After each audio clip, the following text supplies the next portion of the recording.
What's good, Shell? Trying to hit the most woke, no joke, and I'm back with a brand new video, and I'm gonna keep it a Bowberry biscuit.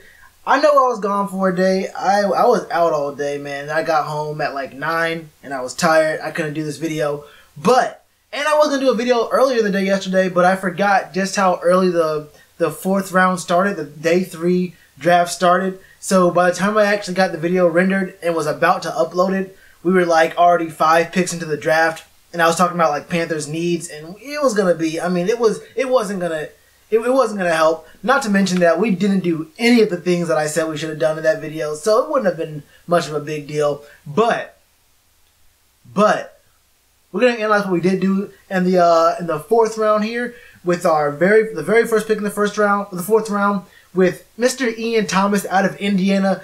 And this guy right here is actually a really exciting prospect. I'm really feeling him. So let's go straight down to PIP right now and talk about this man. Look at his combine page. I did not do a video on this guy, even though he was actually projected to go, what, in the 2nd or 3rd round? I think he was projected to go 2nd or 3rd round.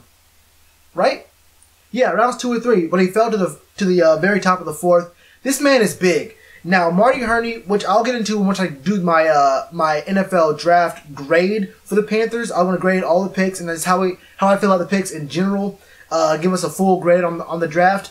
But this man, Ian Thomas, seems to go along with Marty Herney's penchant for going for speed and athleticism in his players. And this dude is nice. He's a big body. He's 6'4", 260, big hands. This man comes from Indiana.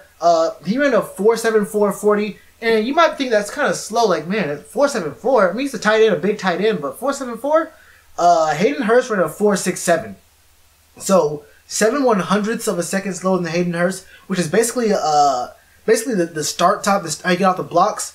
I mean, I'll take it. 36-inch vertical, 123 in the broad. That's nice. And 4.2 on the 20-yard shuttle for a big guy. I saw receivers getting 4.4. I saw receivers getting 4.3. So, I mean, this is not slow.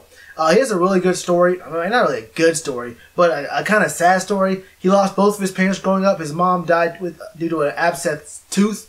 And then his dad died. It was a year later to a heart attack.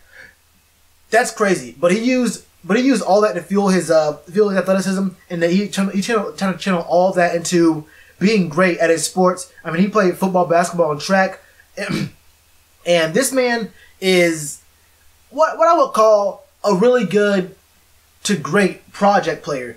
Cause look, man, he's a big guy. He can go up there for just about any catch. He's physical almost to a fault. He has really good hands.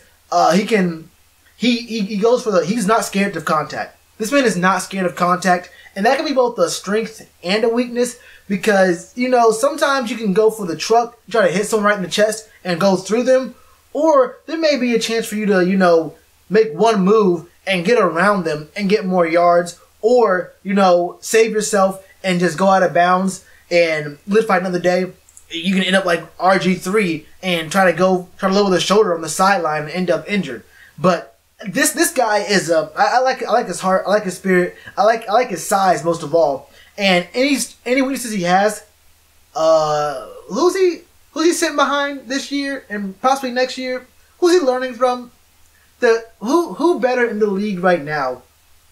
Who's a better mentor for tight ends in the league right now, if not Greg Olsen? If Jason Witten didn't retire after the Cowboys didn't do anything with their first pick, if Jason Witten didn't retire, I would say Jason Witten maybe, because this man's slow, unathletic, but 3rd and medium, even 3rd and long. This man found a way to get open every single time. It's like people just forget he's on the field.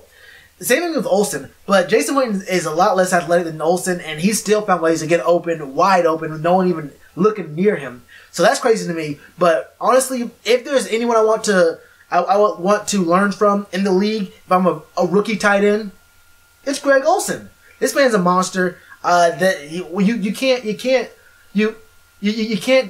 minimize what great mentoring can do for kind of a raw player. He's a 1-year wonder, won't bluff, but he has great upside. Let's look at his weaknesses.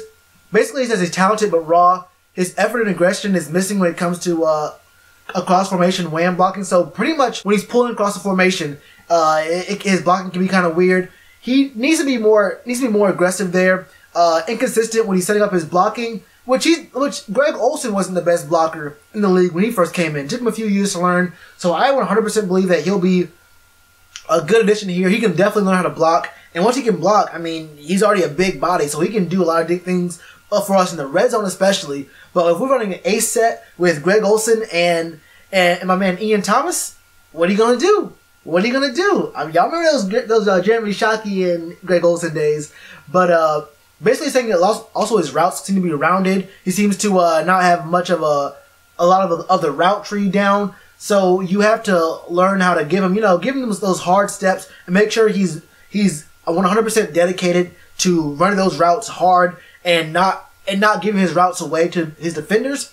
And like I said, who better to learn from than Greg Olsen himself? But these are all things that I think are very coachable. Aggression and route running are definitely two things that you can definitely work on. And the man's big. I mean, you don't have to worry about putting him in the gym. This man is what again? 6'4", 260? 6'4", 260. I mean, what do you want from the man? Let's go look at his stats. Like I said, he was a one-year wonder. He played his junior year in Indiana. I mean, 2 games, 3 receptions, 28 yards. Let's forget about all that. His senior year, he said, "How about I do a little something? How about I get these scouts looking at me?